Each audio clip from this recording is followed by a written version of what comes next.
Hello everyone, मेरा नाम अंकित मिश्रा और आज के इस वीडियो सेगमेंट में मैं आपसे बात करने वाला हूं एक क्रैश कोर्स के अपने पहले इस वीडियो लेक्चर के अंदर sexual reproduction in flowering plant को लेकर के मैं आज आपके लिए लेकर के आया हूं। Sexual reproduction in flowering plant की मैं बात करूं तो काफ़ी छोटा और महीन सा टॉपिक है, लेकिन हाँ ये है कि अगर आप इस टॉपिक को अच्छे से ध्यान दीजिए तो इसके अंदर बहुत सारे ऐसे इंपॉर्टेंट चीज़ें हैं जिसको कि आप देख करके आपके बोर्ड एग्जामिनेशन में आने वाले क्वेश्चंस और नीट के लिए भी बेहद ज़रूरी कुछ क्वेश्चन है जो कि इस चैप्टर से जो है वो आपको देखने को मिलते हैं।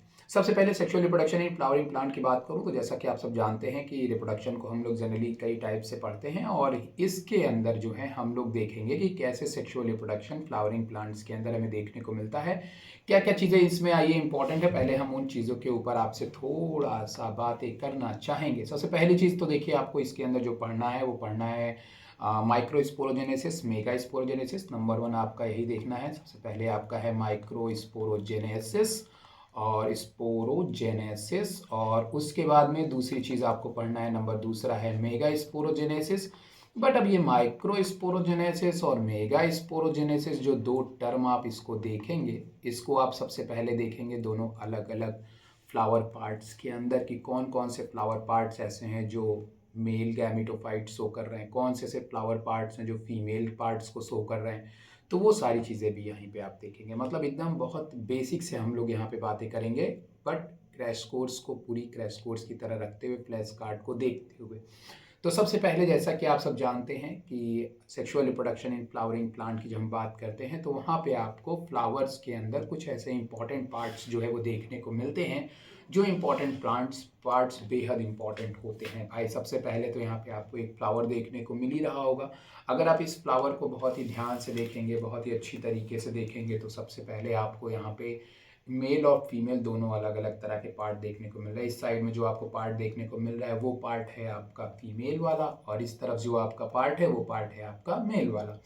फीमेल पार्ट की तरफ अगर आप नज़र डालेंगे तो फीमेल पार्ट की तरफ आपको ओव्यूल देखने को मिल रहा है, जिसे हम लोग जनरली पिस्टिल के भी नाम से जानते हैं। दूसरी तरफ अगर आप इधर की तरफ देखेंगे मेल पार्ट की तरफ, तो वहाँ पे आपको स्टैमेन देखने को मिल रहा है। स्टैमेन बेसिकली तीन स्पेशल स्ट्रक्चर से मिलकर बना होता है, जैसे कि ऊपर वाला जो स्ट्रक्चर है जिसे कि हम लोग एंथर के नाम से जानते हैं, और उसके बाद में जहाँ से जुड़ा होता है उसे कनेक्टिव के नाम से जानते हैं, और उसके बाद नीचे लगा हुआ जो फिलामेंट होता है जिससे कि एंथर जुड़ा होता है आपके जो भी फ्लावरिंग पार्ट है उनसे जो जुड़ा होता है उस एरिया को हम लोग जनरली फिलामेंट कहते हैं। तो ये कुछ पार्ट्स हैं जो आपको फ्लावर्स के अंदर ध्यान में रखने। फिर से मैं एक बार आपके सामने क्लियर कर दे रहा हूँ। किसी भी फ्लावर के अंदर आपको जनरली आपके आसपास जितने भी फ्लावर, टिपिकली फ्लावर आप अपने आसपास जितने भी देखते हैं, वो सभी ज़्यादातर बाईसेक्सुअल ही हैं। ठीक है, ज़्यादातर बाईसेक्सुअल ही रहेंगे। बाईसेक्सुअल कहने का इन द सेंस, मेरे कहने की बात बस इतनी सी है कि उसके अंदर मेल और फीमेल दोनों पार्ट जो होंगे वो मौजूद होंगे। मतलब जनरली इनको हम हर्माफ्रोडाइट भी बोल सकते हैं, मोनोसियस भी बोल सकते हैं, और बहुत सारे, ऐसा नहीं कि बहुत सारे ऐसे भी फ्लावर होते हैं जो डायोसियस भी होते हैं, जिसमें मेल फ्लावर अलग होता है, फीमेल फ्लावर अलग होता है। तो उसके लिए भी हम आगे जा करके आपसे बातें करेंगे। लेकिन यहाँ पे जो हम फ्लावर को ले रहे हैं वो फ्लावर एक ऐसा फ्लावर है जिसमें आपको एक कंप्लीट फ्लावर है जिसमें मेल और फीमेल दोनों आपको देखने को मिल रहे हैं। ठीक है, तबीयत थोड़ी सी नासाज है तो इसीलिए मैं बता रहा हूँ आपको कि थोड़ा सा आराम से आहिस्ते आहिस्ते बोलूँगा, लेकिन हाँ काफ़ी चीज़ें आपको सिखाता जाऊँगा। ठीक है, तो हमारे पास में जो फ्लावर है उसमें मेल पार्ट भी मौजूद है और फीमेल पार्ट भी मौजूद है। मेल पार्ट जिसे कि हम लोग ने स्टैमेन का नाम दिया, फीमेल पार्ट जिसे कि हम लोगों ने पिस्टिल नाम दिया। पिस्टिल के अंदर हम लोग जनरली ओवरी पढ़ते हैं, ओव्यूल पढ़ते हैं, स्टिग्मा पढ़ते हैं, स्टाइल पढ़ते हैं। ये सारे जो भी पार्ट हैं ये सभी के सभी पार्ट आपके फीमेल फ्लावर्स के हैं। ठीक है, स्टिग्मा हो गया, स्टाइल हो गया, ओवरी हो गया, ये सभी के सभी फीमेल पार्ट के फ्लावर हैं। ठीक है, वहीं पे दूसरी तरफ जैसा कि मैंने मेल पार्ट में कहा, तो मेल पार्ट में अब इसमें क्या जानना है। देखिए, जानना कुछ नहीं होता है, बस जानना इतनी सी बात है कि हमें इन पार्ट का इस्तेमाल क्या है। जैसा कि आप सब ह्यूमन के रिप्रोडक्शन को जानते होंगे, नहीं जानते हैं तो मैं आपको बताता चलूँ कि ह्यूमन का एक रिप्रोडक्टिव ऑर्गन होता है, फीमेल एक अलग रिप्रोडक्टिव ऑर्गन है, मेल के पास में अपना एक अलग रिप्रोडक्टिव ऑर्गन है। फीमेल की जब आप बात करते हो तो उसके पास में अपना ओवम होता है, मेल के पास में अपना स्पर्म होता है। उसी तरीके से यहाँ पे जो फ्लावर होता है, फ्लावर के पास में उसका खुद का स्पर्म होता है, जिसे कि जनरली हम लोग पॉलन ग्रेन एक बड़ी यूनिट मानेंगे। ठीक है ना, पॉलन ग्रेन। ओके, उसी तरीके से फीमेल के पास में यहाँ पे आपकी एग सेल होती हैं, बहुत सारे ओव्यूल भी आप बोल सकते हो, उसको हम लोग एक अलग तरीके से भी सब कुछ बताएंगे, उससे भी बहुत क्वेश्चंस आते हैं। तो कहने का मतलब बात इतना सा है कि जैसे ह्यूमन के अंदर हमें मेल फीमेल अलग अलग पार्ट देखने को मिलते हैं, उसी तरह से हमें फ्लावर्स के अंदर भी अलग अलग तरह के पार्ट्स जो हैं वो देखने को मिल जाते हैं। ठीक है, तो हमें कुछ नहीं करना, हमें बस सिंपली तौर पे यही समझना है कि जो पॉलन ग्रेन है, जो हमारा पॉलन ग्रेन है, वो पॉलन ग्रेन कैसे अपना रोल प्ले कर रहा है। सबसे पहली बात अपने दिमाग बना लेना, पॉलन ग्रेन मेल पार्ट है। पॉलन ग्रेन बनता किससे है? एंथर में होता है। कहाँ होता है? एंथर, सॉरी, पॉलन ग्रेन कैसे बनता है? एंथर के अंदर होता है पॉलन ग्रेन। ठीक है ना। तो ये सारी चीजें इमेज बिल्कुल क्लियर होना चाहिए। तो उस तरह ओव्यूल, ओव्यूल की जब आप बात करेंगे तो ओव्यूल फीमेल पार्ट का पार्ट है, वो ओवरी के अंदर होता है। ओव्यूल ही आगे जाकर के सीड बनेगा। ये सारी चीजें आपके दिमाग में बिल्कुल क्लियर होनी चाहिए। तो किसी भी फ्लावर के अंदर हमने जो जो पार्ट आपको बताया वो बता दिया मैंने आपको। बाकी चीज़ों को बहुत ज़्यादा ज़रूरी नहीं है जानना, लेकिन अब जो हम बताने जा रहे हैं उसको बहुत ही ध्यान से सुनिएगा और समझिएगा। ठीक है, जैसा कि मैंने कहा कि हम लोग रिप्रोडक्शन की बात करें, जब रिप्रोडक्शन की बात करेंगे तो हमें बाकी और किसी भी प्लांट पार्ट से मतलब नहीं है, लेकिन हमें जो मतलब है वो है हमारे मेन रिप्रोडक्टिव पार्ट से। जो कि मेन रिप्रोडक्टिव पार्ट जो हमारा यहाँ पे देखने को हमको मिल रहा है, वो सबसे पहला रिप्रोडक्टिव पार्ट है, वो है एंड्रोशियम। एंड्रोशियम, जैसा कि मैंने आपको कहा कि किसी भी फ्लावर के अंदर आपको दो पार्ट देखने को मिलेंगे, एक एंड्रोशियम, एक गायनोशियम, या फिर एंड्रोशियम जिसे हम मेल पार्ट का नाम देंगे और एक गायनोशियम जिसे हम फीमेल पार्ट का नाम देंगे। ठीक है, मेल पार्ट में जब हम एंड्रोशियम की बात करेंगे तो एंड्रोशियम एक मेल पार्ट तो है, लेकिन एंड्रोशियम के अंदर कौन कौन आता है? एंड्रोशियम के अंदर आते हैं आपके स्टैमेन। कौन आता है? स्टैमेन, जैसा कि मैंने अभी आपको बताया। और स्टैमेन के अंदर कौन आता है? स्टैमेन बना होता है एंथर से और फिलामेंट से, और ये फिलामेंट जहां से एंथर से जुड़ता है उसे कनेक्टिव कहते हैं। ठीक, तो स्टैमेन में दो चीजें जनरली ध्यान रखनी है, एंथर और फिलामेंट। इसी स्टैमेन से आगे जाकर के बनेगा आपका पॉलन ग्रेन। क्या बनेगा? पॉलन ग्रेन बनेगा, या फिर आप जनरली इसको माइक्रोस्पोर भी बोल सकते हैं कि यहाँ पे माइक्रोस्पोर भी बनता है।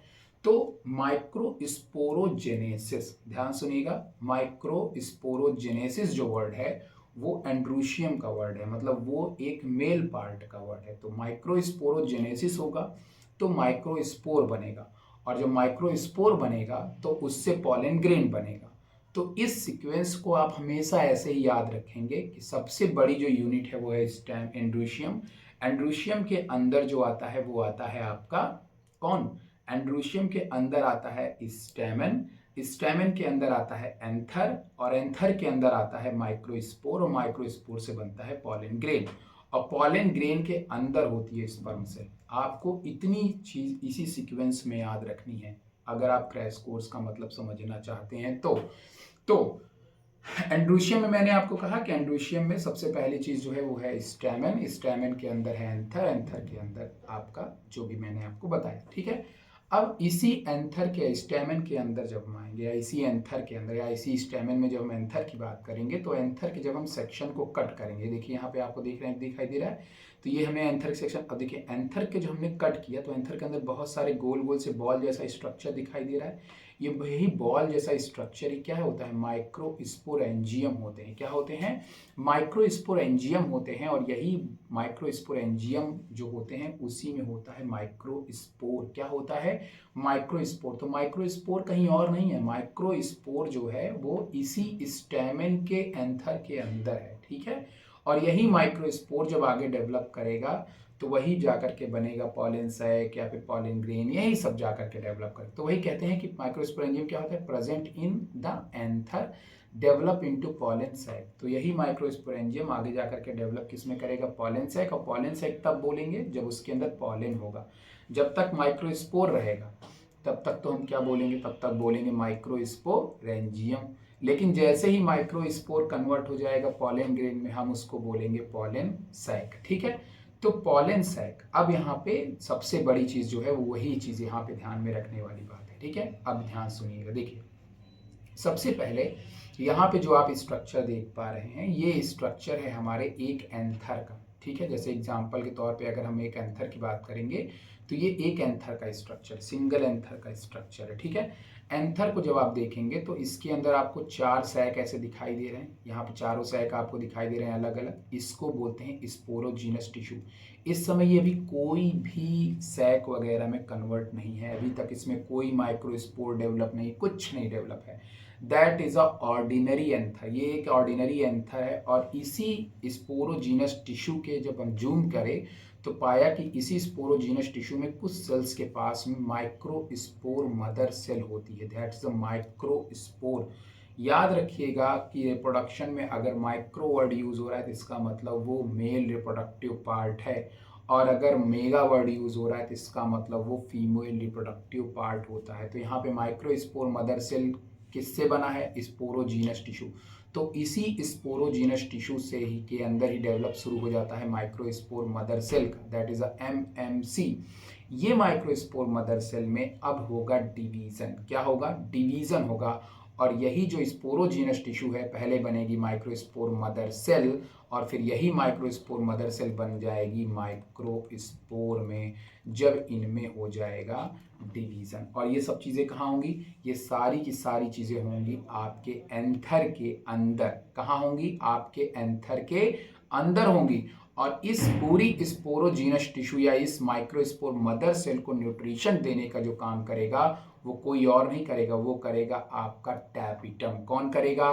टैपिटम करेगा। टैपिटम एक न्यूट्रिटिव लेयर होती है जो कि आपके माइक्रोस्पोर मदर सेल को या स्पोरोजीनस टिश्यू को न्यूट्रिशन देने का काम करती है। ये बहुत इंपॉर्टेंट क्वेश्चन है, ध्यान रखिएगा। बाकी यहाँ पे और सारी लेयर्स होती हैं, उनसे हमको कोई मतलब नहीं, लेकिन टैपिटम से हमको मतलब रखना है, एक टैपिटम और एक स्पोरोजीनस टिश्यू। तो फिर से सुन लीजिए मेरी बात को, ध्यान सुन लेंगे, हमेशा याद रहेगा।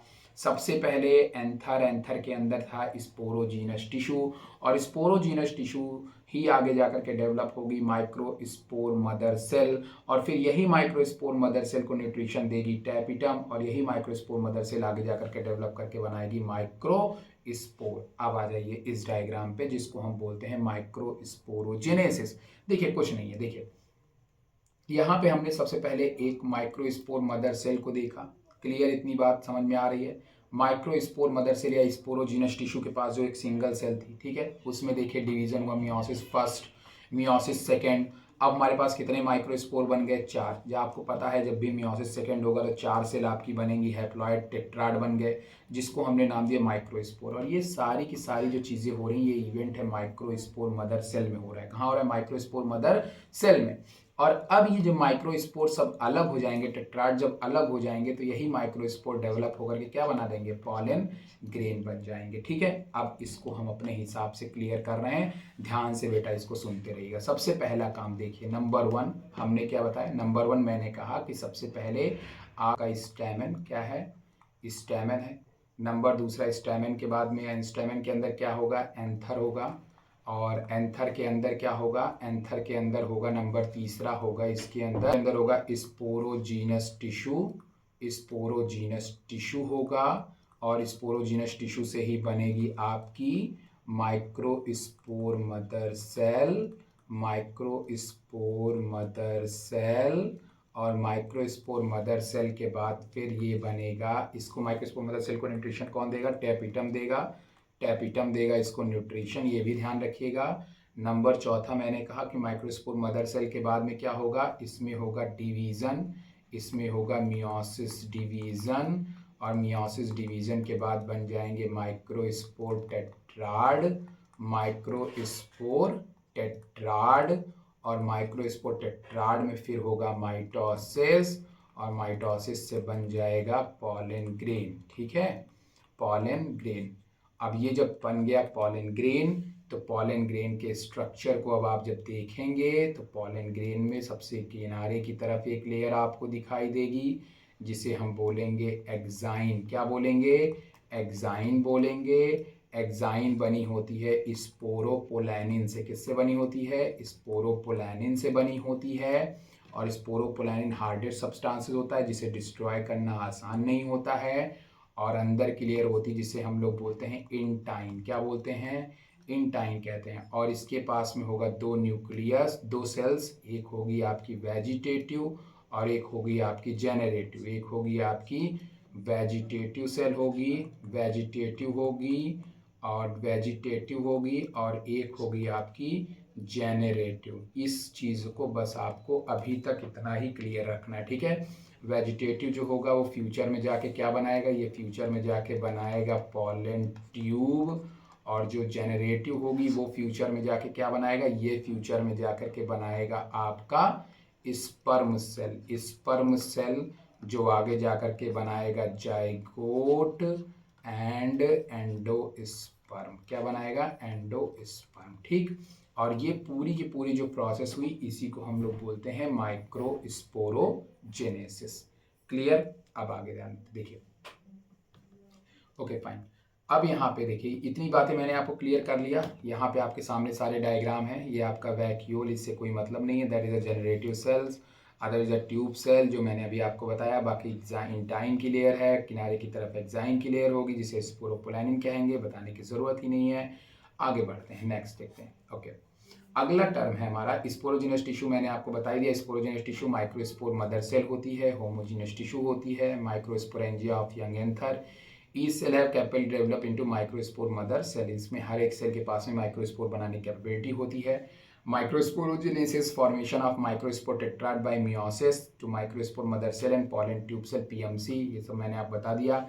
एक्साइन की लेयर मैंने आपको बता दिया, outer most layer of pollen grain होती है, मेड अप ऑफ स्पोरोपोलानिन की बनी होती है। इससे कोई भी ऑर्गेनिक कंपाउंड जो डिस्ट्रॉय नहीं कर सकता है। इंटाइन की अगर हम बात करेंगे तो inner layer of pollen grain होती है, made up of cellulose and pectin. ये इंपॉर्टेंट, इसको इंपॉर्टेंट कर लीजिएगा। इंटाइन की जो लेयर होती है वो सेलुलोज और पैक्टिन की बनी हुई होती है। वेजिटेटिव सेल्स की बात करूंगा तो large cells, pollen grain, ample food reserve, heavy regular nucleus, ये बता दिया मैंने आपको। जनरेटिव सेल्स स्पिंडल शेप की होती है, ये सब जानने की ज़रूरत नहीं है, बस आपको ध्यान रखना है कि वेजिटेटिव सेल आगे जाकर के बनाएगी पॉलन ट्यूब और वो बनाएगी आपकी स्पर्म सेल्स, ठीक है। अब हम आ जाते हैं फीमेल पार्ट के ऊपर, ठीक है। Now the male reproductive part खत्म, फीमेल रिप्रोडक्टिव पार्ट शुरू। फीमेल रिप्रोडक्टिव पार्ट का जैसे वहाँ एंडोशियम था तो यहाँ पे क्या होगा, गायनोशियम होगा, ठीक है।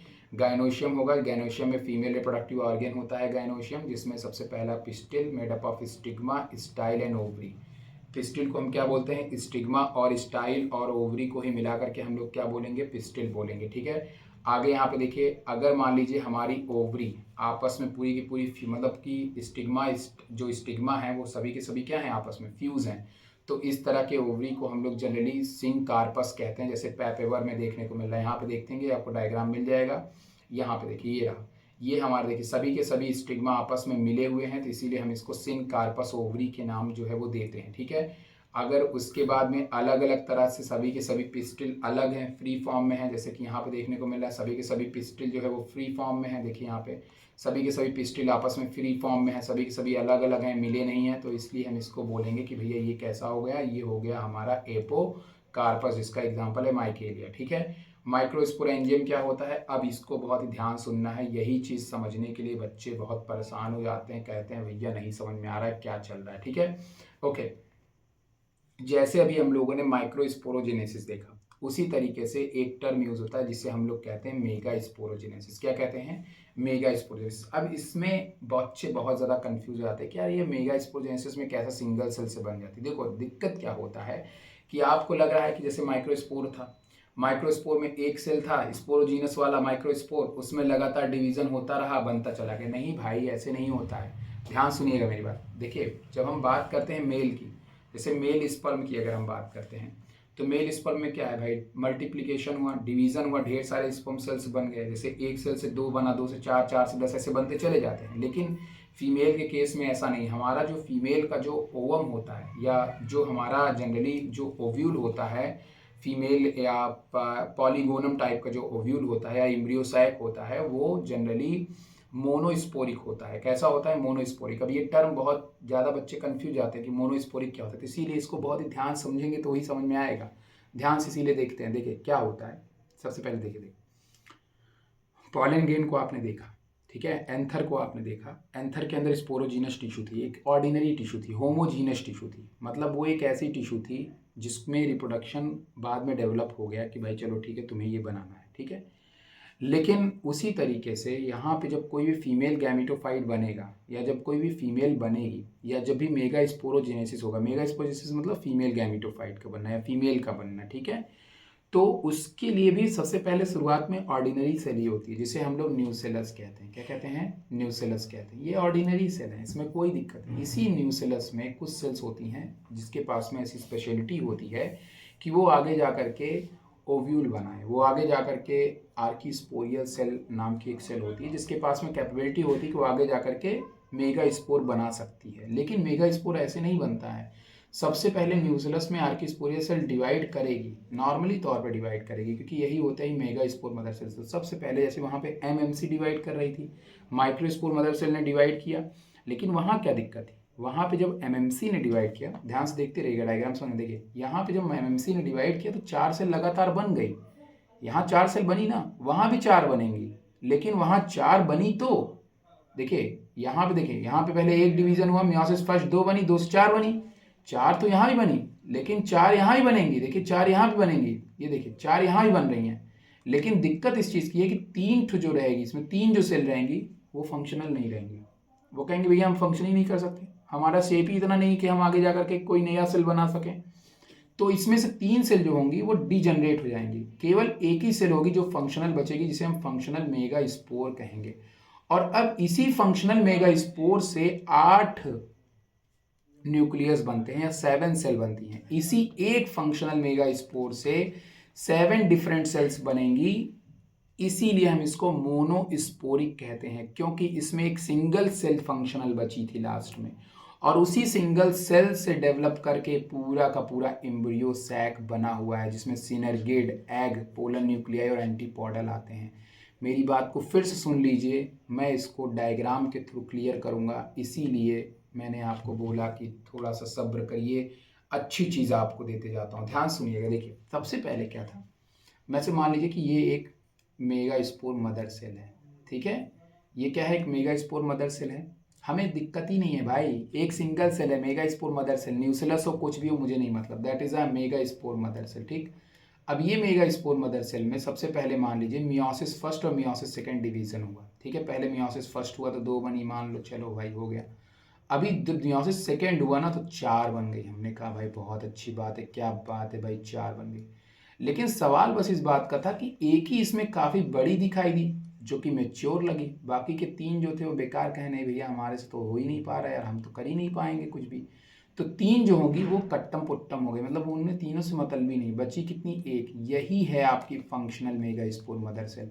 और इसी functional megaspore mother cell में अब लगातार जब डिवीजन होगा ना, तो यही डिवीजन बन कर करके 3 सेल बनाएंगी पहले एंटीपोडल, फिर 1 सेल बनाएगी पोलर न्यूक्लियाई, और 2 सेल बनाएंगी सिनर्गिड, और 1 बनाएगी एग सेल। ये एक सिंगल सेल से ही बना हुआ है सब का सब, इसीलिए हम इसको बोलते हैं मेगा स्पोरोजेनेसिस। और याद रखिएगा कि ये मोनोस्पोरिक है, क्योंकि एक सिंगल सेल से ही ये सारी की सारी 7 सेल और 8 न्यूक्लियस वाला एम्ब्रियो सैक बना, जिसे पॉलीगोनम टाइप का एम्ब्रियो सैक कहते हैं। अब यही जो एग सेल आपको दिखाई दे रही है और ये जो पोलर न्यूक्लियाई दिखाई दे रहा है, इसी को स्पर्म सेल जब हिट करेगी तब जाकर के रिप्रोडक्शन कंप्लीट होगा, जिसके बारे में बात करेंगे हम नेक्स्ट वीडियो में। तब तक के लिए बाय बाय, गुड नाइट, अपना ख्याल रखिएगा।